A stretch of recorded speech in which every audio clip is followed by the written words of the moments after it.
नमस्कार दोस्तों, चलिए जानते हैं उत्तर प्रदेश की 50 फटाफट बड़ी खबरों को सिर्फ 10 मिनट में। लेकिन उससे पहले आप यह वीडियो किस जगह से देख रहे हैं हमें कमेंट में जरूर बताएं। उत्तर प्रदेश में भीषण ठंड का असर लगातार बना हुआ है। मौसम विभाग ने कई जिलों के लिए ऑरेंज अलर्ट जारी किया है। घने कोहरे और ठंडी हवाओं से जनजीवन प्रभावित है। कुछ इलाकों में हल्की बारिश की भी संभावना जताई गई है, जिससे ठंड और बढ़ सकती है। मकर संक्रांति की छुट्टी को लेकर राज्य सरकार ने बदलाव किया है। पहले 14 जनवरी को घोषित अवकाश को अब 15 जनवरी कर दिया गया है। इस दिन स्कूल, कॉलेज और बैंक बंद रहेंगे। लोगों को त्योहार मनाने के लिए अतिरिक्त समय मिलेगा। वृंदावन में नगर निगम द्वारा कराई गई दुकानों की नीलामी में रिकॉर्ड बोली लगी है। एक दुकान के लिए 21 लाख रुपए की सबसे बड़ी बोली लगी। कुल मिलाकर निगम को लगभग 1 करोड़ रुपए की आय हुई, जिससे नगर विकास कार्यों को गति मिलेगी। वाराणसी में गंगा नदी में सीवेज डालने के मामले में प्रशासन ने सख्ती दिखाई है। नियमों के उल्लंघन पर अलकनंदा क्रूज पर 5,000 रुपए का जुर्माना लगाया गया। अधिकारियों ने साफ कहा कि गंगा की स्वच्छता से कोई समझौता नहीं किया जाए। लखनऊ के केजीएमयू अस्पताल से जुड़े एक मामले में कथित धार्मिक कन्वर्जन की जांच शुरू की गई है। लव जिहाद केस के एंगल से जांच एजेंसियां तथ्यों की पड़ताल कर रही हैं। प्रशासन का कहना है कि जांच निष्पक्ष और कानून के दायरे में होगी। जिले में एक पुलिस अधिकारी को लेकर चल रही चर्चाओं पर एसएसपी ने स्थिति स्पष्ट की है। उन्होंने कहा कि संबंधित अधिकारी के खिलाफ कोई केस दर्ज नहीं होगा। विभागीय स्तर पर तथ्यों की जांच के बाद ही आगे की कार्रवाई तय की जाएगी।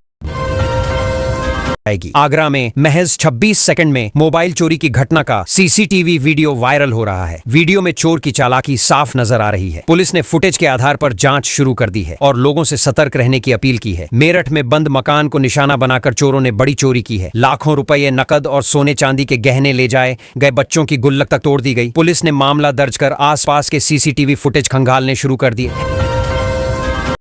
हैं। वाराणसी में फिल्म निवेश का झांसा देकर करोड़ों की ठगी का मामला सामने आया है। पीड़ित की शिकायत पर 6 लोगों के खिलाफ मुकदमा दर्ज किया गया है। पुलिस का कहना है कि निवेश से जुड़े दस्तावेजों और लेन देन की गहन जांच की जा रही है। प्रयागराज में एक प्रशासनिक अधिकारी के परिवार से जुड़ा मामला चर्चा में है। पुलिस ने बताया कि किसी प्रकार का सुसाइड नोट नहीं मिला है। मामले की जांच की जा रही है और अन्य तथ्यों को जुटाया जा रहा है ताकि स्थिति पूरी तरह स्पष्ट हो सके।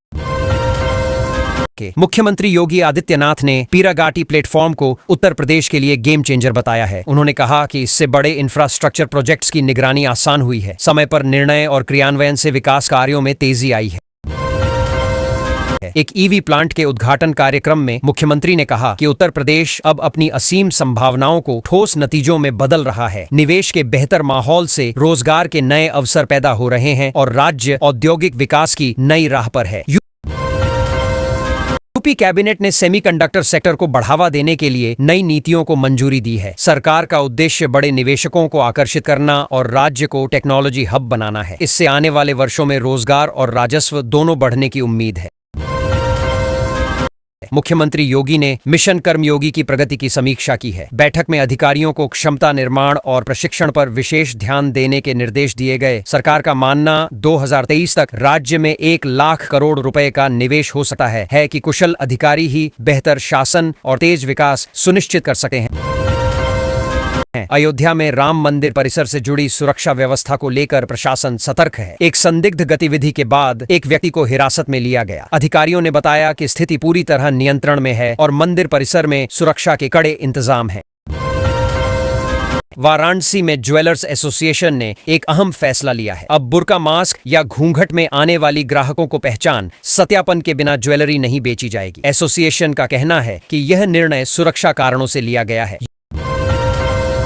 यूपी के पीआरडी जवानों के मानदेय और ड्यूटी टाइम को लेकर मामला चर्चा में है। जवान लंबे समय से अपनी मांगों को लेकर आवाज उठा रहे हैं। सरकार और विभाग स्तर पर इस मुद्दे के समाधान को लेकर मंथन जारी है। लखनऊ में प्रागटी प्लेटफॉर्म को नई भारत की रिजल्ट ओरिएंटेड गवर्नेंस का प्रतीक बताया गया है। अधिकारियों का कहना है कि इससे योजनाओं की मॉनिटरिंग बेहतर हुई है और जनता से जुड़े काम तय समय में पूरे हो रहे हैं। प्रदेश में कोल्ड वेव के कारण कई शहरों में तापमान 0 के करीब पहुंच गया है। घने कोहरे से सड़क और रेल यातायात प्रभावित हो रहा है। प्रशासन ने लोगों से अनावश्यक यात्रा से बचने और सावधानी बरतने की अपील की है। नोएडा, ग्रेटर नोएडा और गाजियाबाद में 15 जनवरी को मकर संक्रांति का अवकाश रहेगा। अन्य जिलों में शीतकालीन गाइडलाइंस जारी की गई हैं। स्कूलों और कार्यालयों को मौसम को देखते हुए आवश्यक सावधानी बरतने के निर्देश दिए गए हैं। हिंदन नदी प्रदूषण के मामले में एनजीटी ने सख्त रुख अपनाया है। नियमों का उल्लंघन करने वाली औद्योगिक इकाइयों पर 500 करोड़ रुपए का जुर्माना लगाया गया है। आदेश का उद्देश्य नदी को प्रदूषण मुक्त बनाना और पर्यावरण की रक्षा करना है।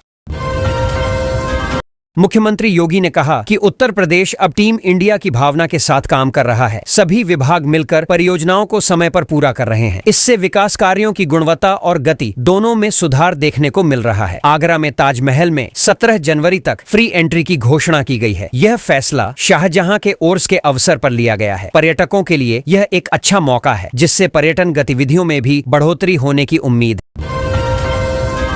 पीआरडी विभाग के जवान एक बार फिर सुर्खियों में हैं। भुगतान और ड्यूटी से जुड़े मुद्दों पर चर्चा तेज हो गई है। जवानों का कहना है कि समय पर मानदेय और स्पष्ट ड्यूटी व्यवस्था से उनका मनोबल बढ़ेगा और कार्यक्षमता में सुधार होगा। लखनऊ और आसपास के इलाकों में घना कोहरा छाया हुआ है। विजिबिलिटी कम होने से हाईवे पर चलने वाले वाहनों को सावधानी बरतने की सलाह दी गई है। ट्रैफिक पुलिस ने भी अलर्ट जारी कर सुरक्षित ड्राइविंग की अपील की है। राज्य सरकार ने इंफ्रास्ट्रक्चर और कोऑपरेटिव गवर्नेंस में प्रगति पर जोर दिया है। अधिकारियों को आपसी समन्वय के साथ काम करने के निर्देश दिए गए हैं, ताकि योजनाओं का लाभ सीधे जनता तक पहुंचे और विकास कार्यों में रुकावट न आए। कई जिलों में बारिश और तेज हवाओं के साथ बिजली गिरने की संभावना जताई गई है। मौसम विभाग ने अलर्ट जारी कर किसानों और आम लोगों को सतर्क रहने को कहा है। खराब मौसम के कारण तापमान में और गिरावट आ सकती है।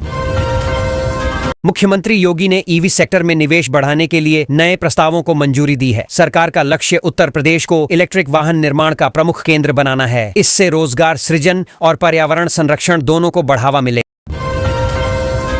प्रदेश में कुछ दिनों की राहत के बाद मौसम फिर बिगड़ने की आशंका जताई गई है। ठंडी हवाएं, कोहरा और हल्की बारिश से ठंड बढ़ सकती है। प्रशासन ने लोगों से मौसम अपडेट पर नजर रखने और सावधानी बरतने की अपील की है।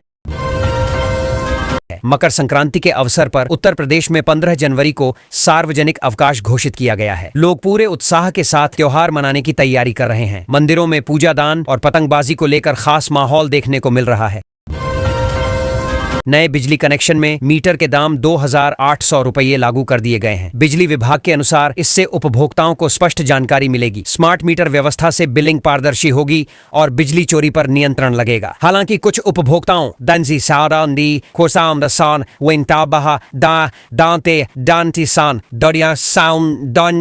कीमत को लेकर आपत्ति जताई है, जिस पर विभाग सफाई दे रहा है। दुग्ध संघों के सुदृढ़ीकरण के लिए राज्य सरकार ने 20 करोड़ रुपए की धनराशि स्वीकृत की है। इस राशि से दुग्ध संग्रह, प्रसंस्करण और विपणन की सुविधाएं मजबूत होंगी। दुग्ध उत्पादकों को बेहतर मूल्य मिलेगा और ग्रामीण स्तर पर रोजगार के अवसर बढ़ेंगे। इससे सहकारी दुग्ध संघों की आर्थिक स्थिति मजबूत होने की उम्मीद है।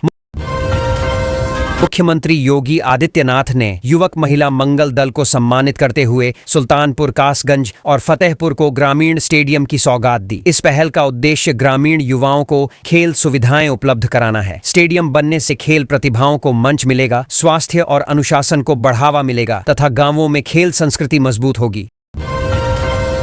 यूपी में 10.55 करोड़ रुपए की लागत से 787 स्कूलों में डेस्क बेंच की व्यवस्था की जाएगी। सरकार ने इसकी पहली किस्त जारी कर दी है। इस योजना से छात्रों को बेहतर बैठने की सुविधा मिलेगी, पढ़ाई का माहौल सुधरेगा और सरकारी स्कूलों में बुनियादी ढांचे को मजबूत करने की दिशा में बड़ा कदम माना जा रहा है।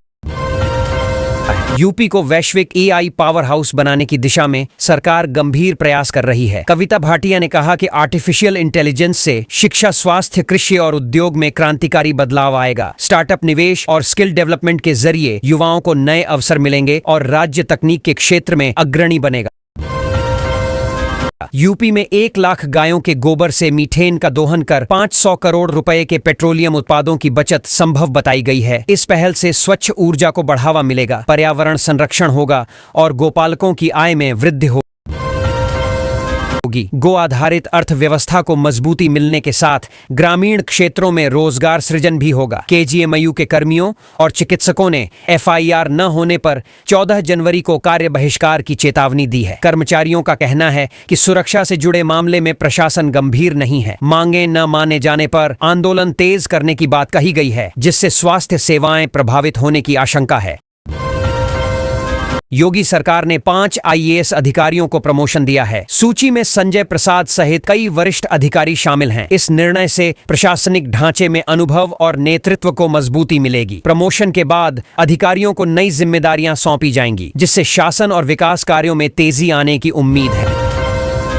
बांग्लादेश और पाकिस्तान में हिंदुओं पर हो रहे हमलों को लेकर इमरान मसूद ने तीखी प्रतिक्रिया दी है। उन्होंने कहा कि ऐसे मामलों पर सख्त रुख अपनाया जाना चाहिए। बयान के बाद राजनीतिक हलकों में चर्चा तेज हो गई है। इस मुद्दे पर केंद्र सरकार से भी कूटनीतिक स्तर पर कदम उठाने की मांग उठ रही है।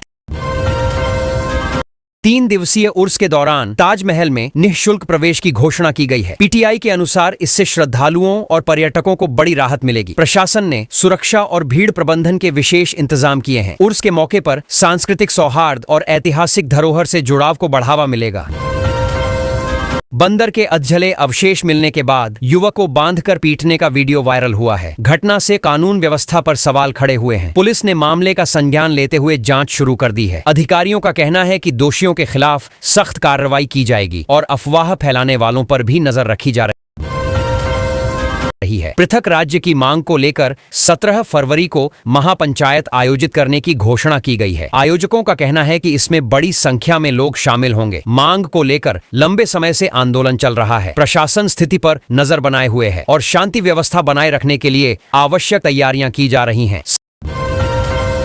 संभल में सरकारी खाद के गड्ढों पर बने मकानों पर बुलडोजर चलाया गया है। प्रशासन के अनुसार यह कार्रवाई अवैध अतिक्रमण हटाने के तहत की गई। स्थानीय लोगों में इस कदम को लेकर नाराजगी भी देखी गई। अधिकारियों का कहना है कि सरकारी भूमि को अतिक्रमण मुक्त कर विकास कार्यों के लिए उपयोग किया जाएगा।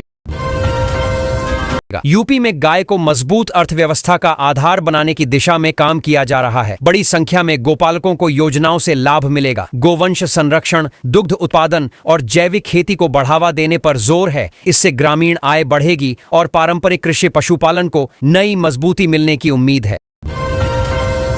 सहायक लेखाकार भर्ती के लिए प्रमाण पत्र मिलान कार्यक्रम में संशोधन किया गया है। अभ्यर्थियों को नई तिथियों और दिशाओं को सूचित किया गया है। निर्देशों के अनुसार प्रक्रिया पूरी करनी होगी। भर्ती एजेंसी ने कहा कि संशोधन का उद्देश्य पारदर्शिता और सुविधा बढ़ाना है। उम्मीदवारों को सलाह दी गई है कि वे आधिकारिक सूचना नियमित रूप से जांचते रहें।